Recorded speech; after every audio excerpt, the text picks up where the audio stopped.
Exchange your cleverness for bewilderment. The line lands differently when you stop reading it as poetry and start reading it as instruction. Rumi is not asking you to admire a beautiful paradox.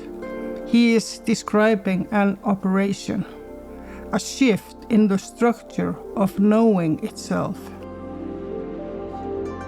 The cleverness is the partial intellect, the mind that knows by standing apart from what it observes, breaking it into pieces, comparing the pieces, drawing conclusions. It is useful, even indispensable. It is, in fact, what we call objectivity, and objectivity requires separation. The bewilderment is not confusion. It's the collapse of that separation, a mode of knowing that does not stand apart from what it knows. It participates. And the instruction is as follows: exchange one for the other. Set down the instrument that divides so that the faculty that receives can operate without obstruction. Rumi mapped this mind precisely. He described what stands in its way, and he traced how a person moves from borrowed knowledge through their own thinking into the trust required to receive directly. This is that teaching. Before we dive in, if this kind of content resonates with you, come find me at luminaryflow.com. There's a free gift waiting for you. You'll find the link in the top comment below. Now let's get back into it. Rumi distinguished two modes of intelligence. The first, what Rumi called the partial intellect, is the instrument of rationality and ordinary learning. It reasons from previously acquired data. It can only recombine what it already knows. It is the mind that measures, compares, judges. It operates through separation. The knower on one side, the known on the other. The second is what Rumi called the universal intellect, the purified intelligence of prophets and sages. It does not rely on combining pieces of information or previous knowledge. It does not describe reality from the outside. It participates in it. The difference is not that one intellect is flawed and the other perfect. They are different faculties with different domains. The partial intellect can tell you everything about salt, its chemistry, its crystalline structure, its effect on flavor. But it cannot give you the taste of salt. For that, you must place salt on your tongue. The knowing that arrives through direct contact is not a better version of description. It's a different kind of event. Rumi gave this event two precise names. The first is unveiling, when the mental chatter quiets, the heart, understood here not as a poetic image but as an actual capacity, becomes the instrument of knowing. Something that was always present becomes directly perceptible. The chatter is not hiding anything. The wail is the result of the partial intellect's continuous activity. The naming, the comparing, the narrating. When that activity settles, what was wailed is simply there. The second is taste, not the concept of knowing, the actual experience of it. You do not reason your way to it. You know it directly the way you know the taste of salt. The experience is immediate and complete. This is Rumi's central claim. There is a mode of knowing that does not draw on previous knowledge. It does not build or analyze. It receives, it apprehends, it tastes. And it is not rare or reserved for the spiritually advanced. It is the baseline, always present, constantly obscured by the noise of the very instrument that cannot detect it. How does a human being grow into this capacity? Rumi traced a natural progression, one his own life followed.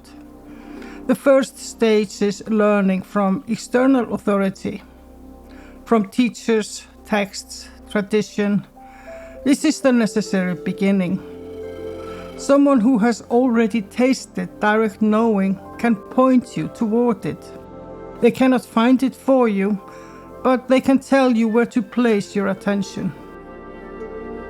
The second stage is self-reliance. The partial intellect matures. You begin to reason for yourself. You test what you were taught. You discard what does not hold and build on what does. This is the stage where most spiritual inquiry stalls, because it's genuinely rewarding. The mind becomes sophisticated. It accumulates knowledge and frameworks. And the sophistication itself creates the impression that what you're looking for is enormously complicated and therefore unreachable. Rumi's image for this is brutal and precise. The intellectual who knows 100 proofs of the divine but has not tasted it directly is like someone who knows every theory of swimming and has never been in the water. The third stage is learning to trust what arrives directly, not because reason failed, but because it has taken you as far as it can. What comes next cannot be reasoned into. This requires a specific kind of trust, not belief, not accepting claims without evidence, trust of a different order. The willingness to receive without demanding that what arrives justify itself through the channels the partial intellect controls. And this is where the difficulty lies, not in accessing the direct knowing that is available whenever the mind is still. The difficulty is not immediately dismissing what arrives. Something surfaces in stillness, a clarity, an understanding, a sense of connection that carries no argument and no evidence. It arrives whole. It does not explain itself. And the partial intellect, encountering something it did not produce, reaches for its standard response. Wishful thinking, self-deception, coincidence, your brain playing tricks. This is not discernment.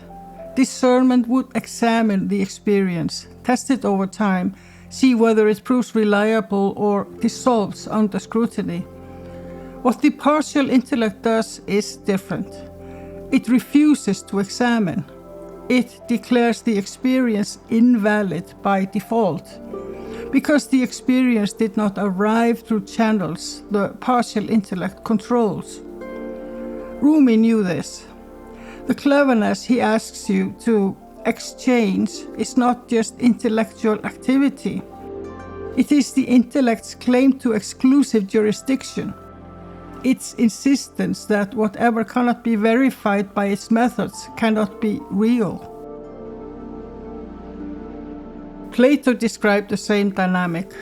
The prisoner who escapes the cave climbs into sunlight and returns to describe what he saw. The prisoners still in chains do not celebrate his discovery.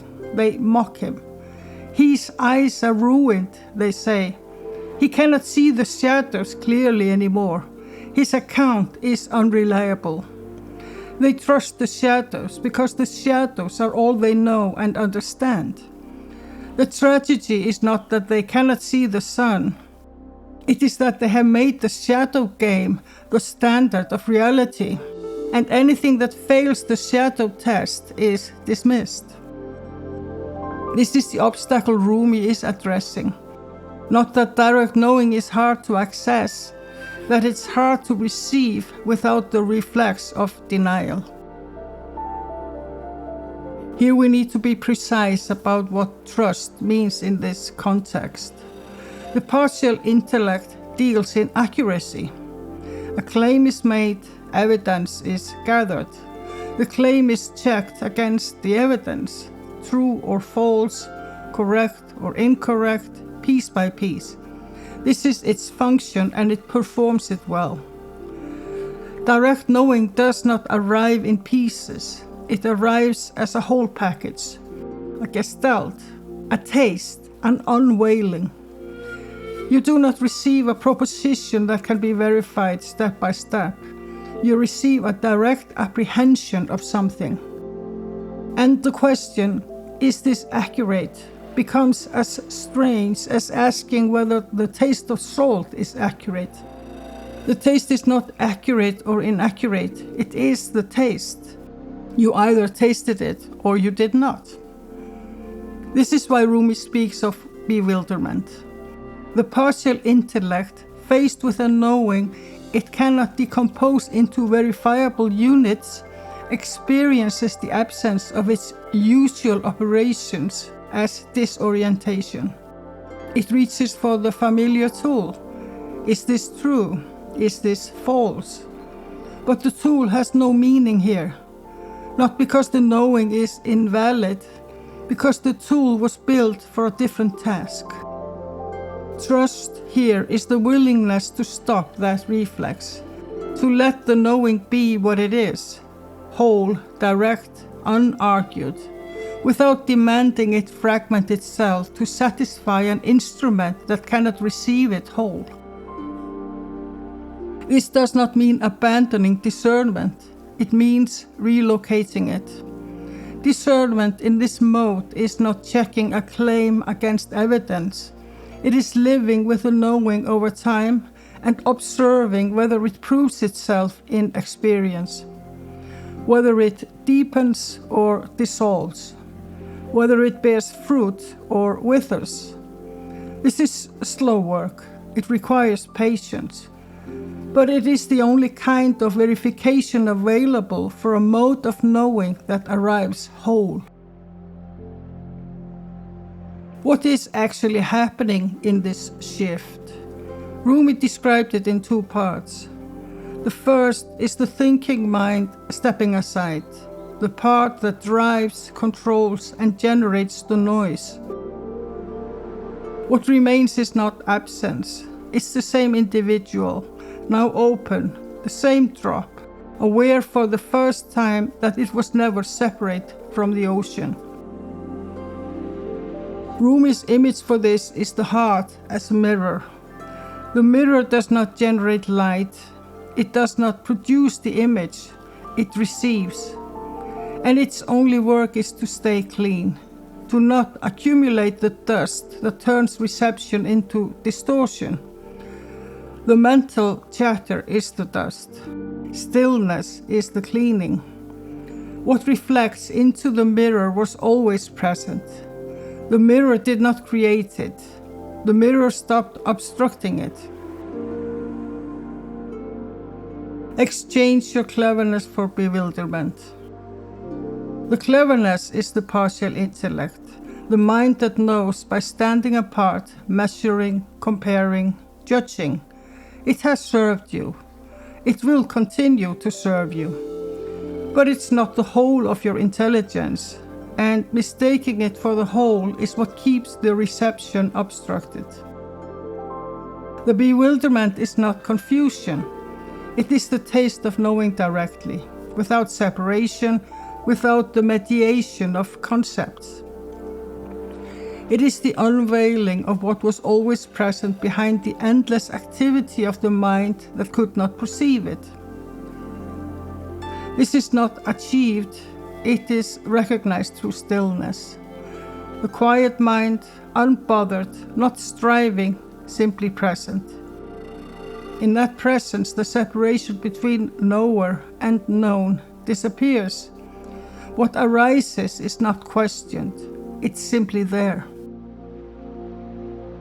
The instruction is to stop dismissing, to receive without breaking it down first, to trust, not blindly, but patiently, testing the knowing against experience over time, rather than rejecting it the moment it arrives. The progression is natural, first relying on others' knowledge, then developing your own, then learning to receive directly. Each stage is appropriate. Each stage completes the last.